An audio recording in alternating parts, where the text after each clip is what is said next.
Well, welcome to our second to last lecture of the semester. And this is our final lecture in the A. Alfred Taubman lecture series. Mr. Taubman is here tonight. And he has been so generous to us this year by bringing in speakers, including himself last week, and we really did appreciate your presence there. So without further ado, let me introduce our speaker. Leslie Keno comes to us from all the way from New York City here today, and many of you may know him, who along with his brother Lee has been a mainstay of the Antiques Roadshow for years. In case you don't know, they work together a lot. And if you can tell them apart, there's an extra prize for you at the end of the... Can your mother tell you apart? That's the key. Huh? She always called me Lee.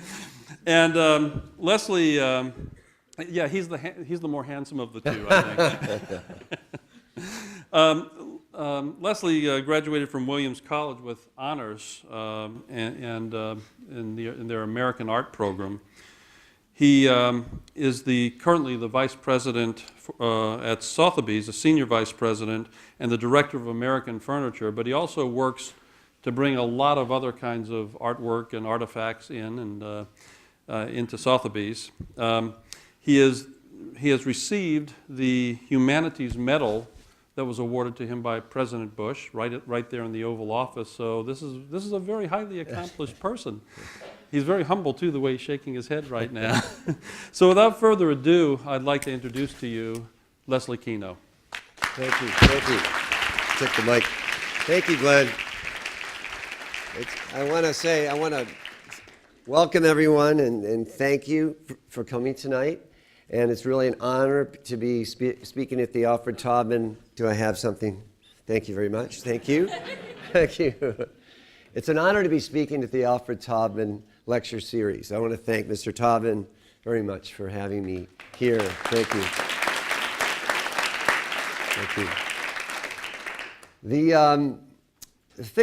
The reason I'm here, one reason I'm here, besides having a passion for art, design, and architecture, and I even do a contemporary furniture line, not an antique furniture line. So I love design. I love modern design.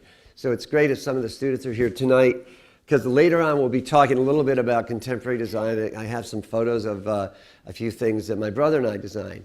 But first we're going to go back a few centuries and start with and show some antiques. In 2000, Time Warner published a book called Hidden Treasures: Searching for Masterpieces of American Furniture, and it was a great thing, but it was a lot of work to try to write the book after they said yes, And so what we did, we wanted to tell discovery stories. So we pulled out this old box. It was my brother's shop, a cardboard box filled with old diaries that we had kept since we were 12 years old. And put them down on a Chippendale table with claw and ball feet. He pulled it out, the great Philadelphia table, pulled up a couple of Boston Queen Anne chairs, and started going through the diaries. And there's a whole stack of them. And this is the first one. And if I can work let's get the pointer. Is that the top, do you think? I'll try that.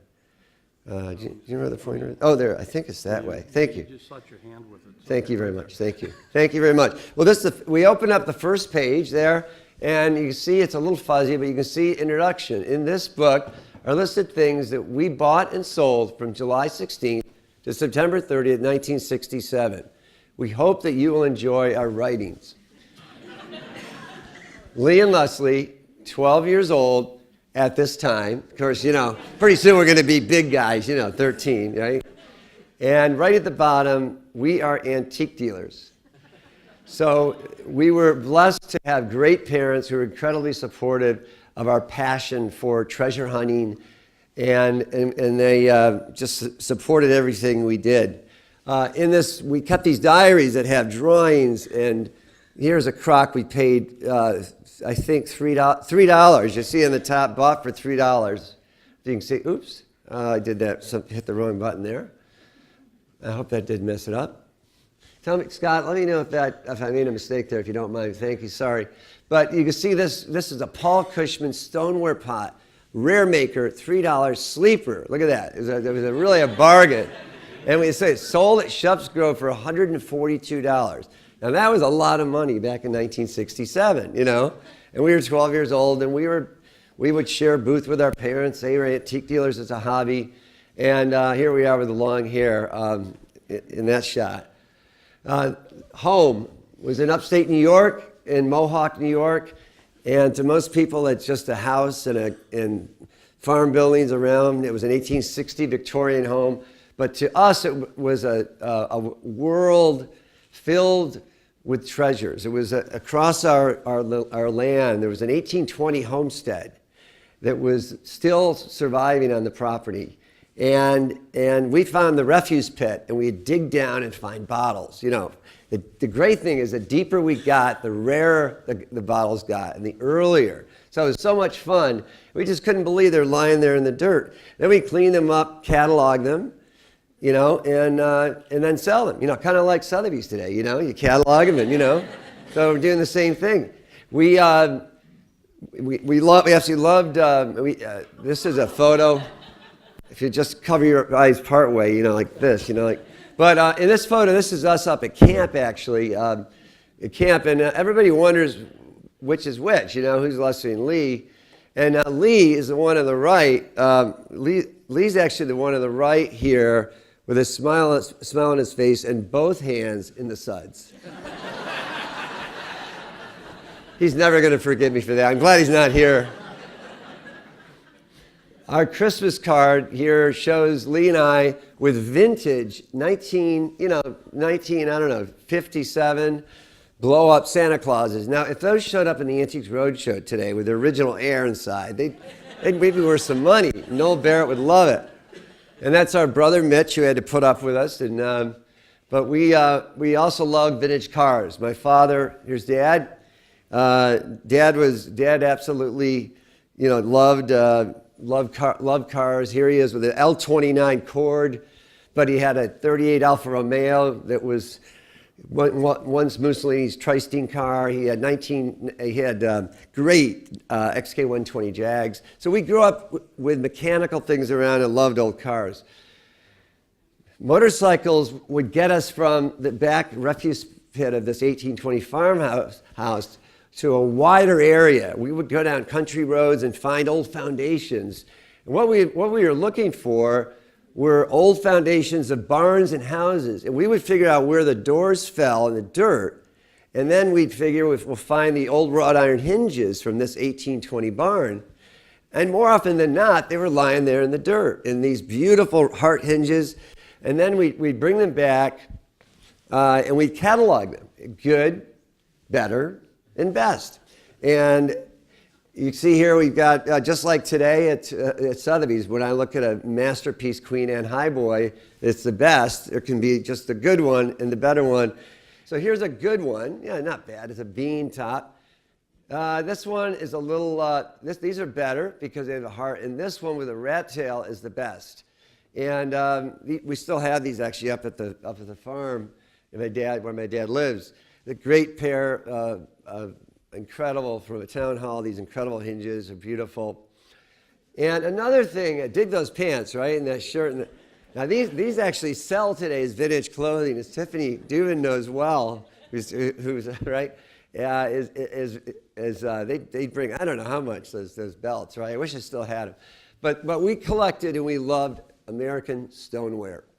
Early American pottery made in almost every town in the Northeast, turned on a lathe, you know, and look at this great folk art cat in the grass, a wonderful Cortland. And this was $50 in a junk shop in Cooperstown. One of those just sold for $140,000. And that's a Bennington lion made in Bennington, Vermont by the Nortons. But we just loved stoneware. And we loved the colors, especially the early ones. They had the modeled shapes. And we love those curves. And as you'll see later, curves are very important in art in general, aren't they? We as human beings innately love curves. and that's why the Queen Anne style is so popular. We had a business card, 12, and here we are at what we used to love to go to, which are flea markets and antique shows and shops. And this is Lee and I trying to figure, I guess, which way the thing's pointing. I don't know which one's which, but we both want to be the guy on the left because the picture got smudged. They had to repaint that. It looks like an alien eye there. But these antique shows we just love going to. And again, we could treasure hunt at. This is our mom, our late mom, and Lee and I at the show. And here's our hinges that we find in the fields, and we're selling them. And later on, we started to get into some better things. Besides the antique shows were incredible too. It was the age of sleepers and bargains, really the golden age of antiquing back then. Except we didn't know it at the time. I mean, otherwise we would have bought a lot more stuff. You'd go out into the field, it'd be like an Olympic event. You'd come back with your arms filled with pieces and then run back for another one. I mean, it was unbelievable. Brimfield, Massachusetts. Anyone ever been to Brimfield? Yeah? Well, now it's like 3,000, 4,000 dealers, and back then it was 300, and people would literally chase the trucks into the field at 6 a.m. and wait for the door to open because we didn't have the internet, we didn't have price guides, we didn't have the Antiques Roadshow to tell us prices, and especially for the early things that Lee and I loved so much, there was just no reference guides. You had to go by your gut instincts. So just an amazing time. Now, my entree into furniture, and have a sip of water, into furniture started in 1977 when I took a visit up to Williamstown, Massachusetts, and to Williams College for my interview for college. How many of you have ever been to Williamstown? Actually, quite a few hands. It's great. Well, you understand the reason why they filmed parts of The Way We Were with Robert Redford there with the rowing. It's an idyllic, beautiful campus with the original 18th century building. And I'll never forget going. I sent my deposit into Amherst College, which I loved, but they had a great art museum, $110 deposit. But then I thought, I'll check out this one more college, Williams. I'd heard it had a great museum, the Clark Art Institute. And so I pulled up in my 1969 Saab, a loaner from my dad, with the original paint, I think. It was great, you know. Pulled up in front of a small building on the street of Williamstown, walked into the admissions office, and I looked, and right straight ahead is the most beautiful Queen Anne bonnet top highboy circa 1760 I'd ever seen in my life in the admissions office. And I just couldn't believe it. And then I looked to the left, and there was this butterfly, splay leg, stretcher-based table made 18th century with original finish, and the typewriter for the secretary typing was supporting that. And then on the right were all the parents waiting nervously with their children for their big interview with the head of admissions, of Williams. So I got underneath, and actually the great thing is, the amazing thing is they were sitting in Windsor 18th century chairs made in 1760. So I said, I love this place, I got underneath the highboy and looked at the drawers, and I'm on the floor there, and they're all looking. I was in the center, and they're thinking to themselves, this poor guy, he's never going to get in, like, honey, less competition for you, don't worry, And it was, and the highboy's still there today, amazingly. But I was under the highboy, and then my name was called out, and I looked up from the floor, and it was the dean of admissions of Williams College. And they're all shaking their head. But I found out that was the tip of the iceberg of the Charles M. Davenport collection, one of the great American furniture collections, donated to the college in 1949. That had Copleys and Gilbert Stuarts and wonderful, wonderful pieces in it. And I ended up doing a small exhibition in the rotunda of the Art Museum on a $700 budget of the American furniture. And it was a great way to study Chippendale and Queen Anne furniture. I loved Williams, and the Clark Art Institute was amazing. This is another shot of the campus here. How many of you here have watched the Antiques Roadshow? pretty much almost everybody. Well, the Antique Roadshow started back in 15 years ago now in Concord, Massachusetts, the first one. And nobody had ever heard of it here. It had been playing on BBC, as you know, in England for years. It was very popular, but nobody really heard of it. So we had that day 400 people show up to this little town hall, and it was just all day long for 12 hours. So somebody would walk in the door, if they had a bent spoon, we'd all go, come to my table, because we were so desperate. In fact, we wanted people in the background so much that we were thinking about calling our parents to stand there because it looked so empty, And, I'll never forget that. And, well, the show aired. We went to 12 cities, and the show aired. And I'll never forget Pittsburgh, Massachusetts, the next year to film, right, after the season had aired.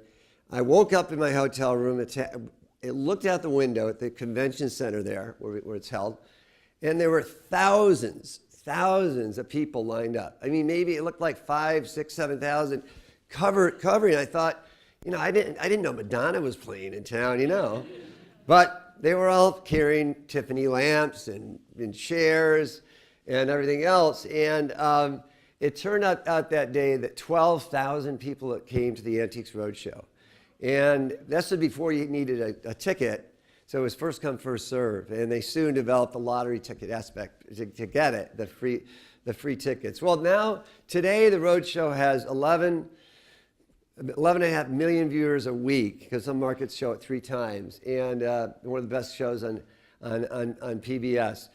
And if you were to guess what my brother and I, our favorite piece we ever appraised was, would you know from watching the show over the years?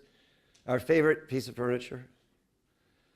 Little table. You remember the demi-lune table? Right, the table. Claire's table.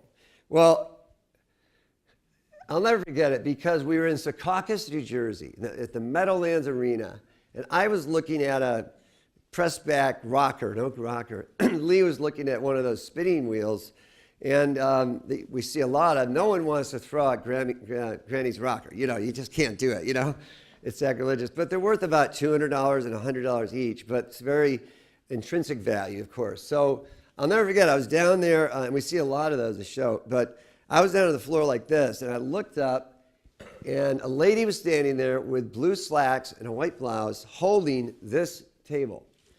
And I'll just never forget it because my heart started beating, and the first thing I saw upside down were these swags, these satinwood swags tied with Cupid's bow knots.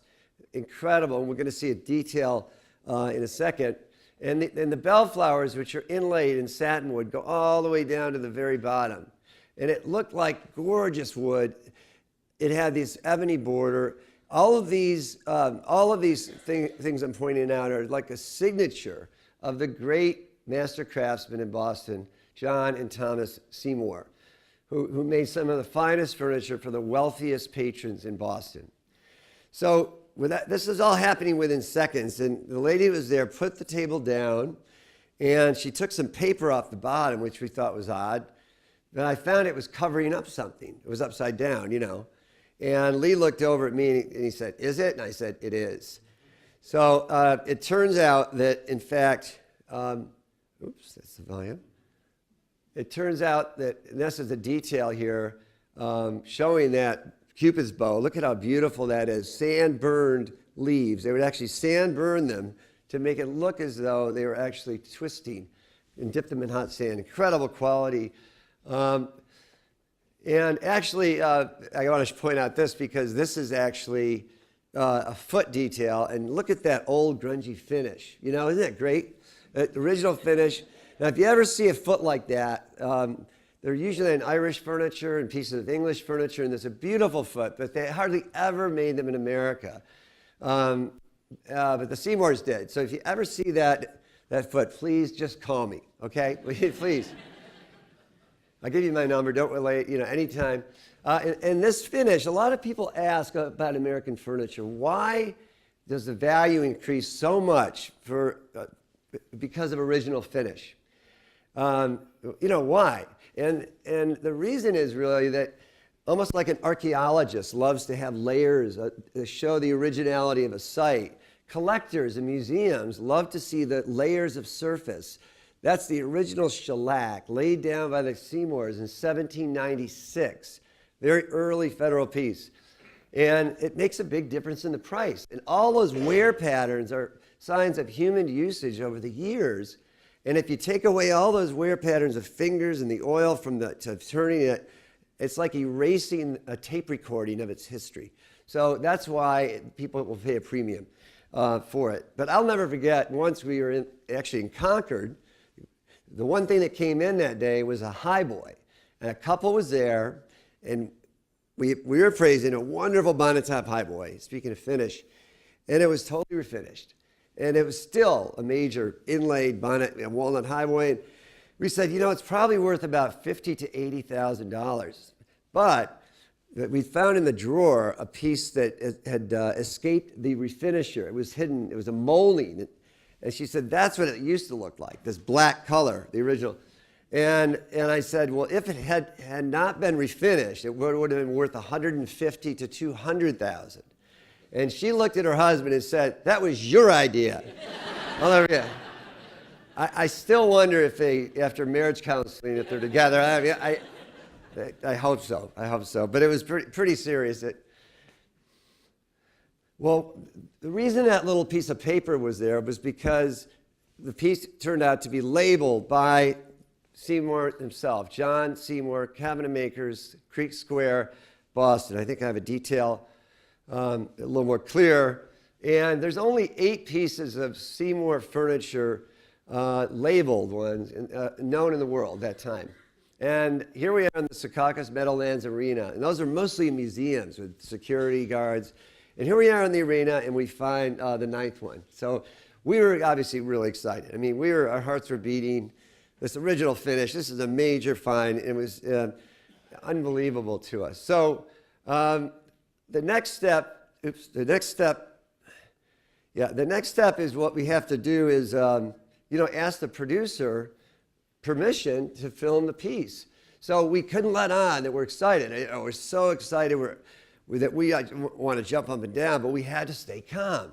So Lee walked over and he said, do you mind if I just get the producer? He told her name was Claire, and you can't know the last name in the show, of course, for confidential reasons. But Claire waited. She said, sure. Lee went to get the producer, and he walked very calmly. And then as soon as he got around the corner, he went like this. We said, you got to see this table. Aida, it's unbelievable. She was the executive producer at the time. It's so rare. And she said, great. Well, where's the owner? So we brought her back and just ran back and slowly walked up calmly to Claire. And Aida said, the Keno brothers would like to film your table on television. Would you like to do that? And Claire said, well, that's what I came here for. And she knew exactly what she wanted. So you had about 10 minutes or 15 minutes to do some research, get the dates right for Seymour. But we had our whole library was about 6 feet by 6 feet of everything. And makeup's put on, and then in the green room, and then lights go on, and the cameras start ready to roll.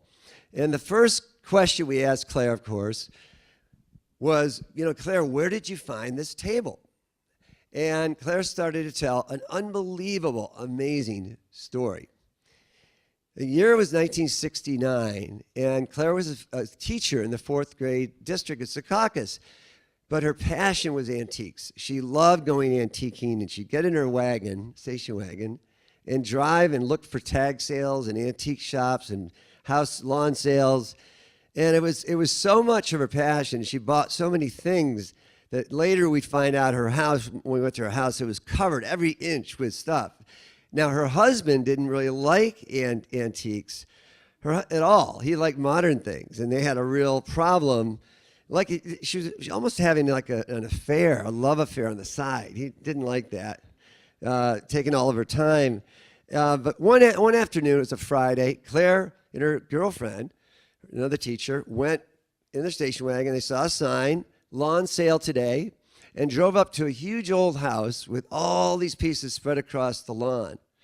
And she happened to notice this one very delicate table. And we asked Claire later, why did you notice this table? And with all that stuff out of this big house, why'd you choose this? And she said, well, it was so delicate. And she said she liked the proportions. And speaking of architecture, the Seymours studied some of the greatest architects throughout England. They had all the pattern books. And you have to agree, I think, if you see a better picture, the height, width, and depth are absolutely perfect. Like the Parthenon, it's pleasurable to look at. It's just a beautiful, beautiful thing. So Claire saw this, drove one day, she saw the sign. She actually walked up to the table and saw the price tag. It was $30, priced at $30. And she only had $25 in her wallet. So the lady running the house sale accepted the $25. And her girlfriend saying, don't buy that old table. It's so wobbly and won't hold a lamp. And that's the truth. But her husband, Claire's husband, happened to be home that afternoon. So she couldn't bring in, this table into the house. It may be the straw that might break the camel's back, And that could be it. So she asked the lady there if she could keep it on the porch for the weekend. And there it sat by the road on this old house until Monday when Claire got free and her husband was working. She came back and brought the table back home, turned it over to tighten up the legs, and that's when she discovered the label on the bottom, the Seymour label. And she went to her, just like she teaches her children to do, she went to the local library and did her research, her homework, and out came a large book by a man named Vernon Stoneman on Seymour. And she thought to herself, I really have maybe a find here, I'm going to put this up in the living room. I don't care what my husband thinks. So the table sat there from 69 all the way up into about 1972. And Claire at that, 1979. And Claire got a phone call from a dealer named Florine Main. Anyone ever heard of Florine Main? She was a dealer in Connecticut. And Lee and I our mother used to drop us off there. She was a great dealer, very nice to us. And she'd say, come on. She'd say, boys, go in the kitchen and have some cookies. We were about 11, I think. And we didn't want the cookies. We wanted to buy the cookie jar because the cookie jar was a redware jar. It was absolutely beautiful, like a Tang Dynasty vase. She said, the jar's not for sale. The jar's not for sale. Have some cookies, So Florine was a very savvy lady. She somehow found out about the table, offered $20,000 for the table. Claire said, it's been here this long. I paid $20. Let it stay. So she kept the table there, and in 1997, she read that the roadshow's coming to town and brought the table in that day, that incredible day, to the Antiques Roadshow. And this is a picture of Lee and I looking at the label, and the top was loose, so you could actually see and point out the label to Claire, which she knew about. But look at that incredible. Isn't that amazing, the finish there on the bottom? So we asked Claire what she thought the table was worth. And she said, well, maybe about $20,000. That was what she was offered by Florine Main, the dealer.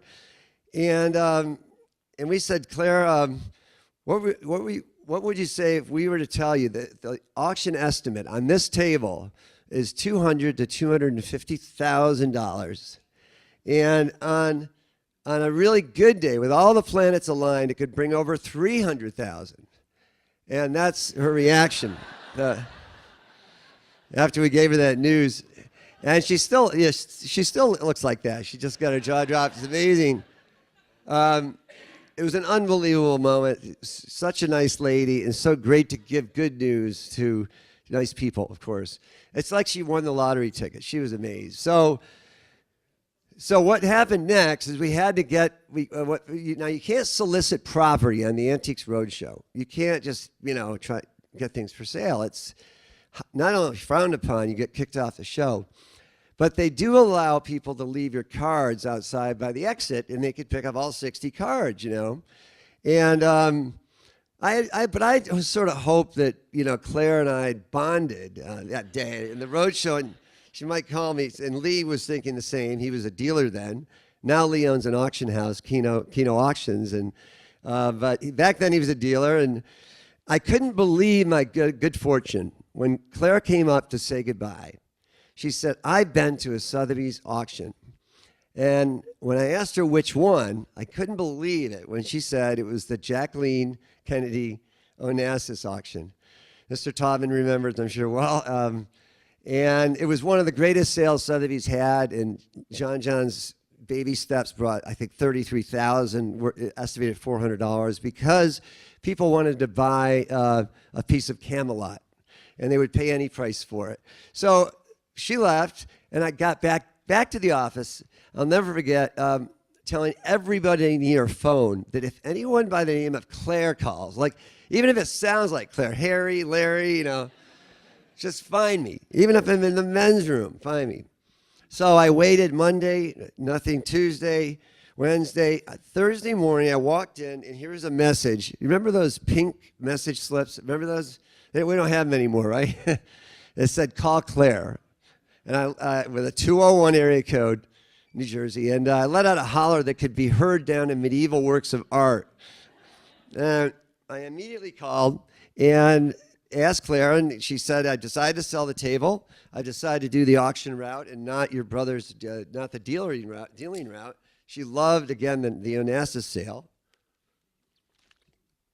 And we talked about how we would promote the table, how we would present it in the catalog with an 8-page presentation.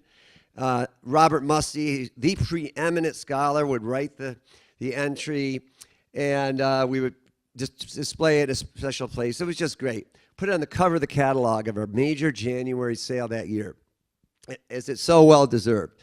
So that was all great, but we still had, and we actually had to do some research on the table. So, which we did, and we found out that, in fact, this table, the table's identical twin, literally like a DNA match, made for each other, was in the famous George and Linda Kaufman collection. The Kaufmans own one of the greatest collections of American furniture in the world. It was just given, in fact, to given to the National Gallery. Sorry, the Smithsonian Institute has it. She was going to give it, but it's incredible. And Linda and George had the exact mate. And even the flitch of wood on the top is like a fingerprint. It matches perfectly. How would one end up, actually, in a National Gallery exhibition the Kaufmans had? This was one of the pieces, that table, there with guards and all that. And the other one ends up on Skid Row, like on a lawn of a house, Kind of like my brother and I, we got separated at birth, and my brother, he ended up, But so we still had to get the contract signed, pick up the table, and get it to New York and start the promotion and the marketing of the table. So we went down in my colleague John Nye's truck, Jeep, to pick it up with blankets and had the contract. As we drove in the driveway, I'll never forget this. We drove in, and there was a strange man we'd never seen before, and holding a video camera. And he was taping us getting out of the car and going, up to the steps to Claire's house. And it's just really odd. He wasn't saying anything. So we walked in, and Claire greeted us there at the door. And we said, Claire, who's that man outside? She goes, that's my ex-husband. And they had, in fact, divorced over the years and separated. They had different interests and all. But it seems like now he's back. You have a $500,000 table, and that's what happens. So, and he videotaped the signing of the contract and everything. Then we brought it to New York. Well, it was an incredible, incredible time. I'll never forget. At Sotheby's, we got a lot of promotion. We went on the Good Morning America show that morning, Claire and I. We had the table. It was just great, and she was so excited, and we were all so happy. Well, the table came up with an estimate of $200,000 low, and I believe to $250,000. And the bidding started at around 180. It went very quickly. 200, 220, 240, 260, 280, 300, 320, 40, 360, 380, 400. 400, 420, 460. Are you bidding, sir, back in the back row? at $494,000, because it was a split bid. My brother was actually bidding on behalf of a major collector. He went through his commission. That's why he's so poor now, just to get his client the table. And the table ended up selling for with the buyer's premium, the auction house charges, $543,000, a new world record for Federal Furniture, an incredible price then. And this is Claire right after the sale. There's that same smile, and that's right in the auction house there. And I'll just never forget, never forget this. And here she is talking to the buyer, Albert Sack, and I know Mr. Taubman knows Albert and Sack and Harold. They're one of the greatest dealers of all time, the Israel Sack Inc., and they handle great things. Here's Albert, and smiling with that great smile, but they're talking. She's still smiling. Look at that.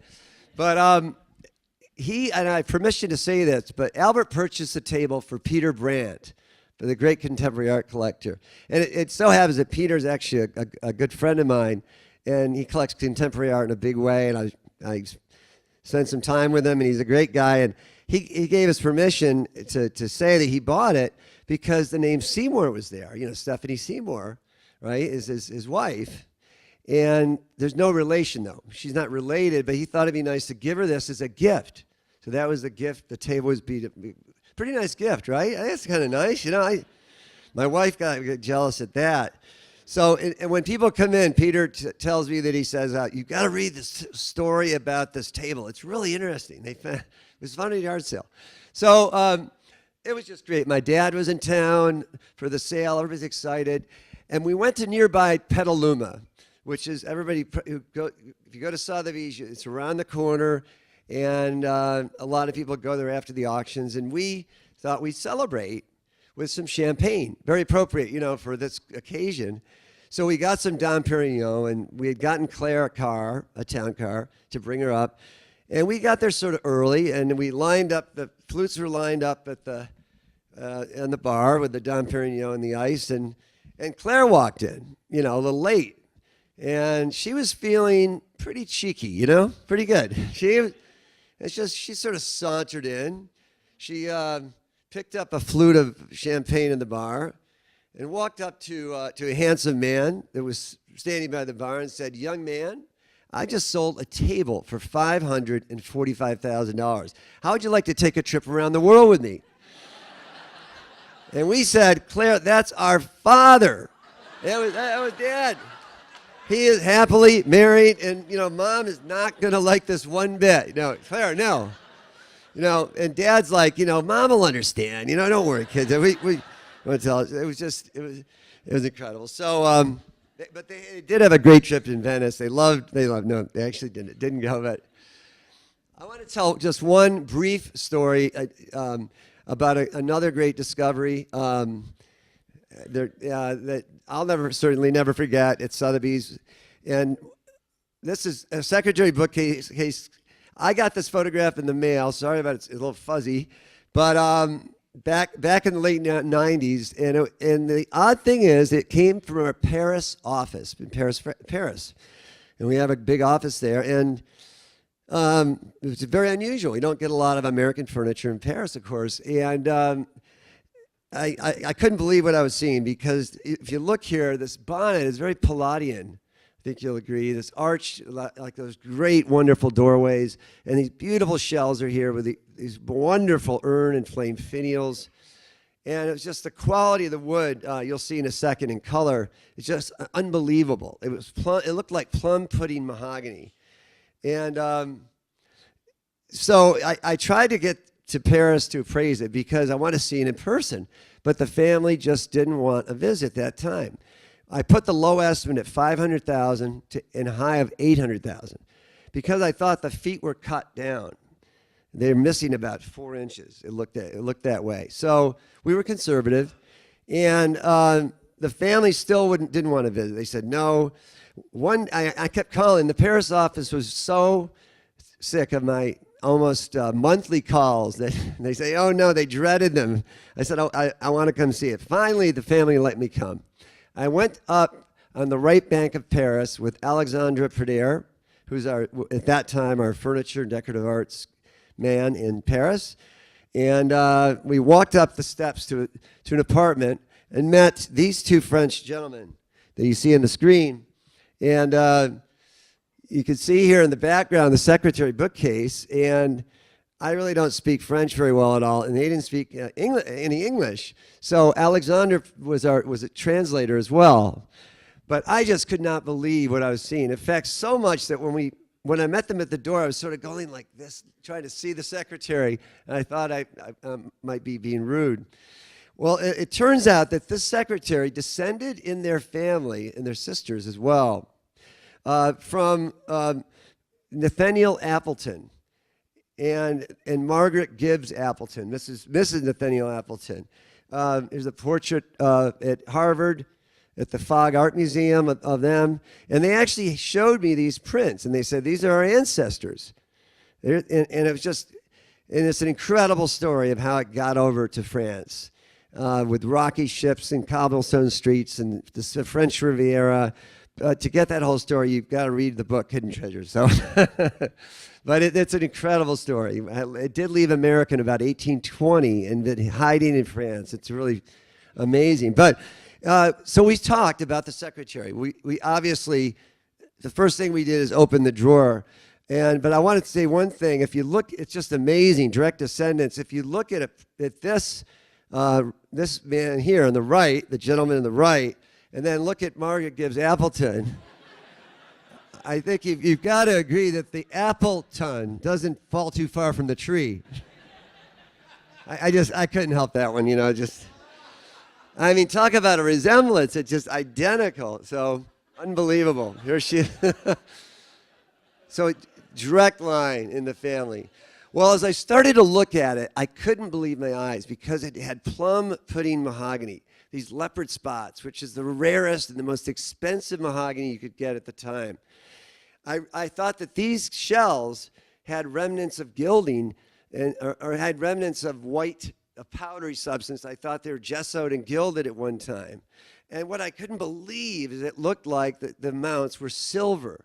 I thought they were silvered brass. Well, it turns out that they're actually solid silver, which is unheard of in the American furniture field.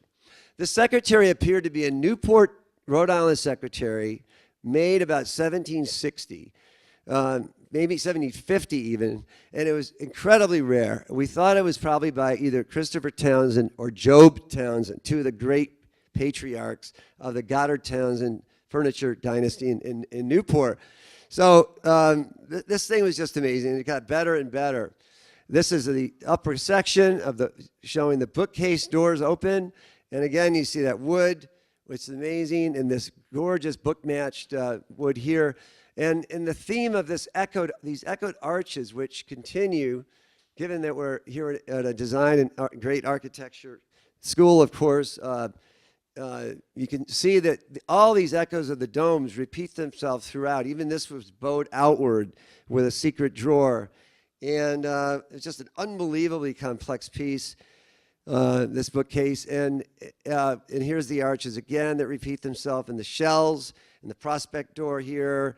If you look at these dividers, I think you can see that is actually simulating a parrot. You see the beak?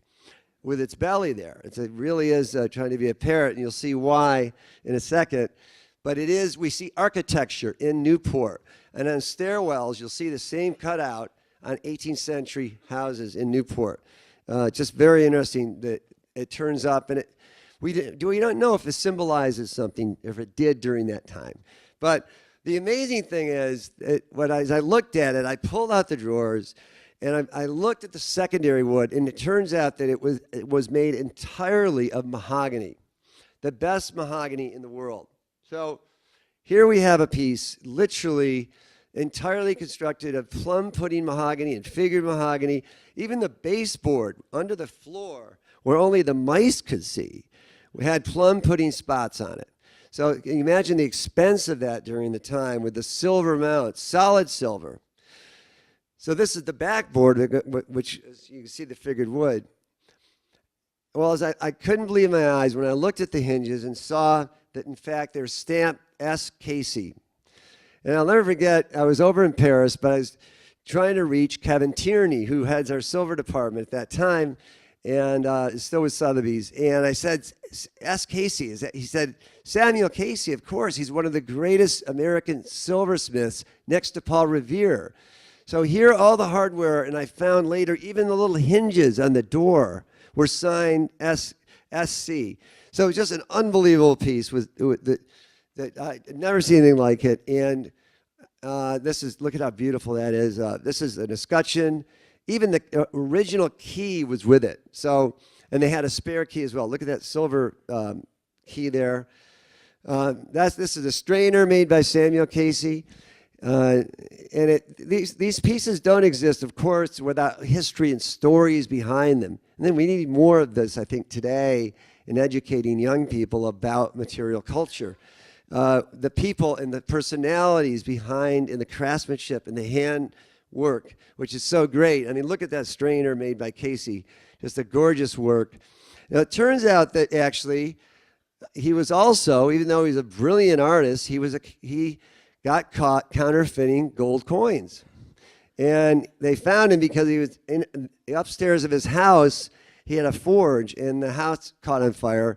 They put it out, but they found that he was counterfeiting money. And as you can see, it's quite a penalty for doing that, as there is today. But back then, it was very serious. He went to jail and was broken out by townspeople who, with faces blackened in the newspaper report. So I mean, it must have been extremely well liked. And he wandered, sadly, without his children or family for years and years until finally pardoned about 9 years later.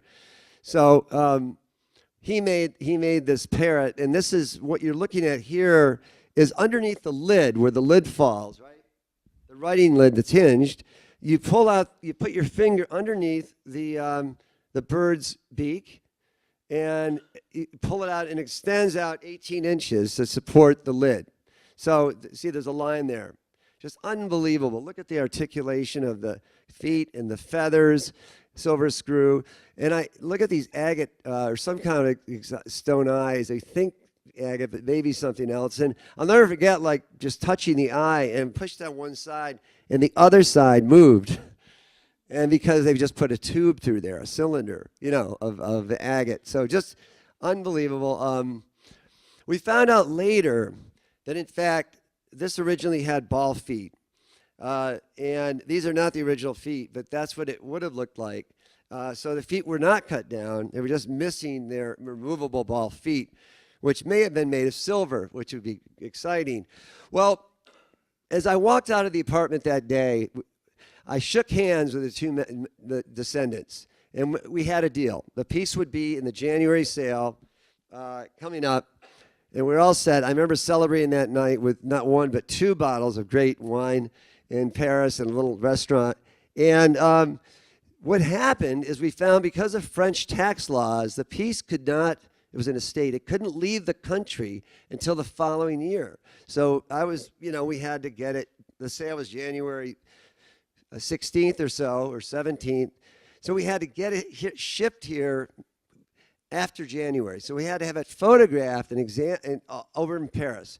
So, when it came in, it was just pretty amazing. I got it. There's a reason that's up there. What does a fishing trip have to do with this, right? You'll see. But just to wrap up this story, it was just amazing. It came in. We actually had these feet made for display purposes. Once it arrived, we found that out. It ended up selling for $8,500,000, which at that time, the second highest price for any American furniture in the world.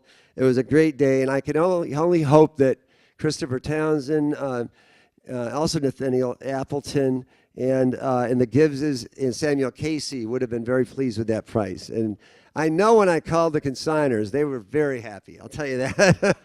I'll never forget that call.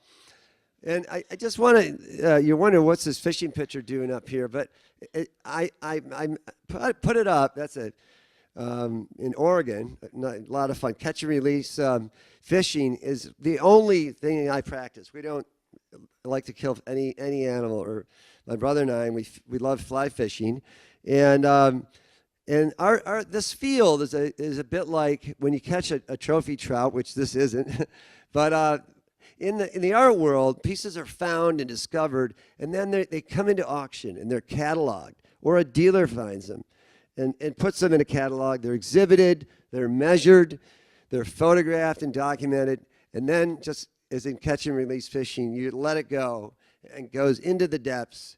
You don't know where. Maybe just like an antique, it may go deep into a collection, or it may be in a museum, hopefully. But you can let some other person enjoy it in the future, and that's just like a trophy trout. I think that's it. I just want to thank everyone for having me here today, and it's been really a pleasure and an honor. And I don't know time-wise if you have time to take questions if you want to. We have 5 minutes. Okay, great. And who any questions? Yeah. Yes, I'll bring the mic up. Yes, hi. You said the estimate on that, your estimate was 800,000? 500 to 800, yes. Sold for 8 million? Yes. Okay, I just wanted. And I actually left out one important point, which when it came in, thank you for reminding me, when it came in, we found that it was very few pieces are signed by the maker of 18th century America.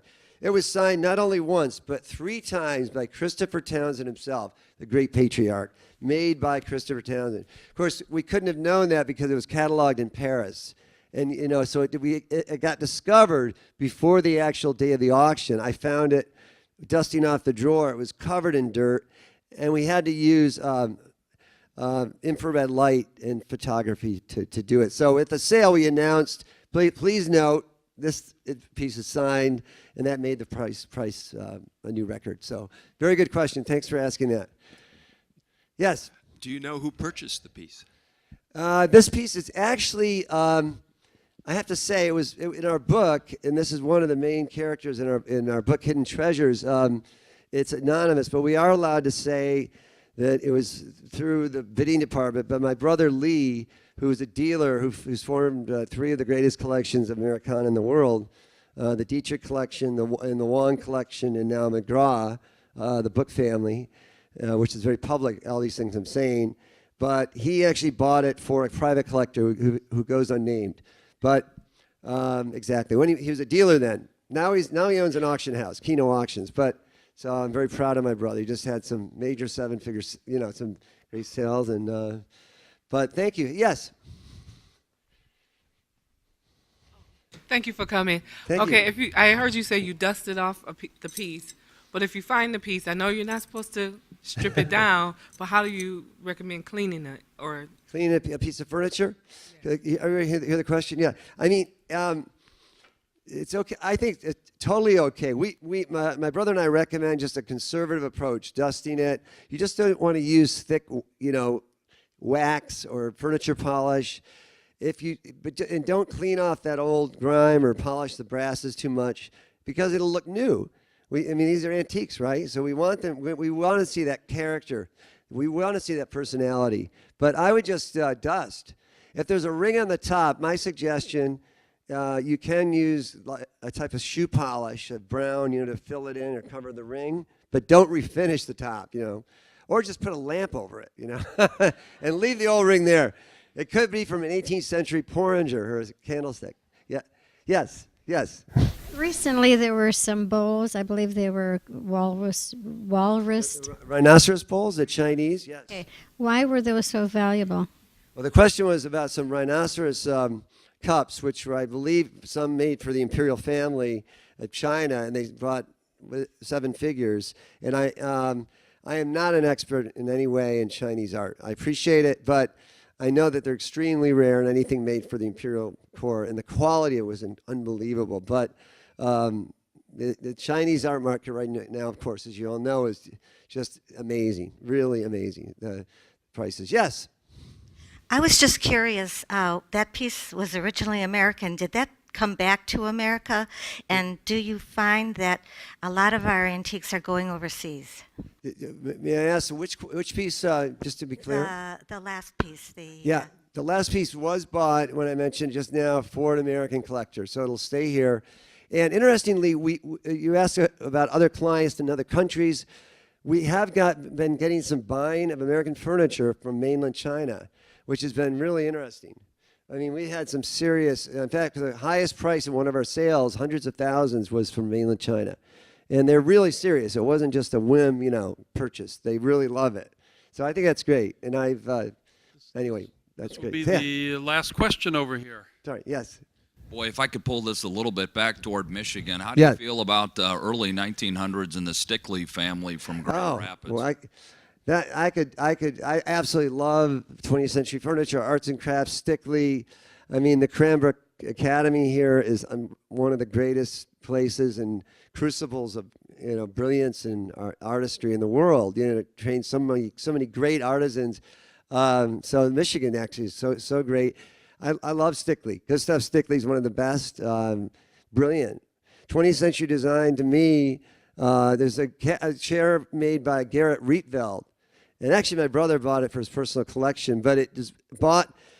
He found he was underbid by an Amsterdam museum, and he just sold it. It was, those great white chairs, the blue and white ones. The modern art Museum of Modern Art has one that's repainted. This was original white paint, unbelievable. But to me, furniture can be just like a painting. If you think of Pierre Modigliani and think of that chair, the Rietveld chair, it was the same movement. This is the still movement.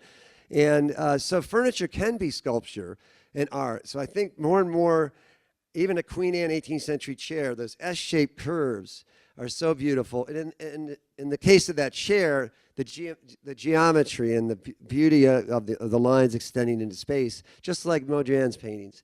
But Stickley is great. Sorry to get off on a tangent. You are so entertaining. You ought to be on television. Well, thank you all. It's a Well, pleasure. this does bring us to the end, and Leslie Keno, thank you so Thank you. much. Thank you very much for having me. Thank you. Thank you. Thank you.